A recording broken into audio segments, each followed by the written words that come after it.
Hey guys, this is Editors Depot and you're watching another intro template tutorial. Feel free to pause this video at whatever moment you wish if we're going a little too fast for you. And if you have any questions, leave them down below in the comment section. We always reply to every single comment, and if we're away for a minute, just go ahead and comment down below and there's very friendly people that will help you, guaranteed.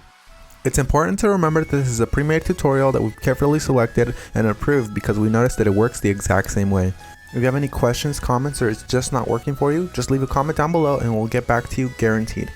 Now this tutorial requires both Adobe After Effects and Cinema 4D. You will absolutely require them. If you do not have them, go ahead and visit EditorsDepot.com. We can do any template customization at very affordable prices. Just feel free to select the template you wish and check out with it and detail everything you want on the template. Now that that's out of the way, all you're going to want to do is open up the Cinema 4D file. So here it is, and we already have it open, so I'm going to go ahead and bring it up. And as you can tell, everything is ready to go. All you have to do is replace the text, render, and you're done. Except one little thing, there's sometimes problems that come up with the templates, and I'm going to go ahead and cover them here. Sometimes the audio will be included, and you don't have to worry a bit about that. As you can tell on this template, the audio is included. It's not a problem at all, and sometimes the font is not included. If it's not, all you want to do is of course look for the text layers. They will look a little like this. Select it, and then hit font, and select any font you wish. You can visit DesignerDepot.net for any font you wish. The first thing you want to do is of course modify one of the text layers. So here it says your. I'm going to go ahead and hover the text after I select it and replace it with editors. I'm going to do the same thing for the second layer behind that one. I'm going to hover the text and write editors. Now that that's done, I'm going to go ahead and render preview. And as you can see, it says editors, everything is 100% fine. You do the exact same thing for the bottom layers. I selected both at the same time. I'm going to replace it with Depot. Once I go ahead and render preview, it looks amazing and I'm happy with it. I'm 100% happy with the colors because it's red and Editors Depot is red. But if you're not happy with the colors, you can simply come down below, double click it, and make any modifications you wish. Whether it's make it green, make it blue, or blend it all together and make a little purple. I'm going to go ahead and keep it this way, and I'm going to go ahead and go to my render settings now.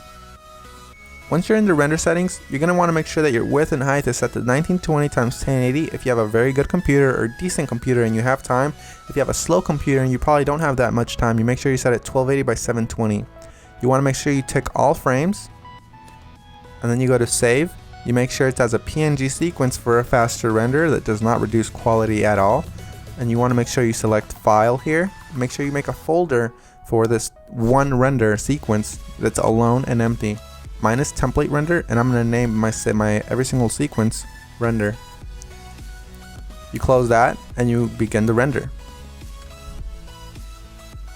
While it finishes rendering, I'm going to go ahead and open up my Adobe After Effects file and go ahead and get started with that for you guys. As you can see, that says that there's two files missing, so I'm going to go ahead and find them for my computer. So I'm going to wait for it to load, and as you can see, it says here that the audio is missing. I'm going to go ahead and double click the file, and I'm going to find it for the computer. It should be included in the template, and if it's not included, we're sorry and we're going to do our best to try to help you, but if it's not, you can go ahead and include any audio you want. As you can see here, it's not included, so I'm going to go ahead and just drag in one of my copyright-free files that I have in my library. You can use the one that we're using for this tutorial. Another really quick tip you can actually follow is just close this, right click the file, and go to rename. You can actually copy the entire name if it still has the original name of the song. Then you go back to YouTube, you paste that there, and you download the file from there. You want to make sure it's copyright free and you're not breaking any laws though.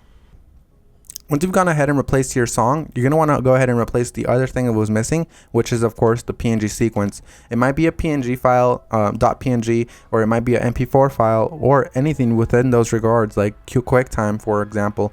You're going to go ahead and double click it and replace it with your render sequence. I'm going to select the first frame, scroll all the way down just to be safe, and select the last frame. You want to make sure you do the same thing, all while holding shift, so it selects every single one.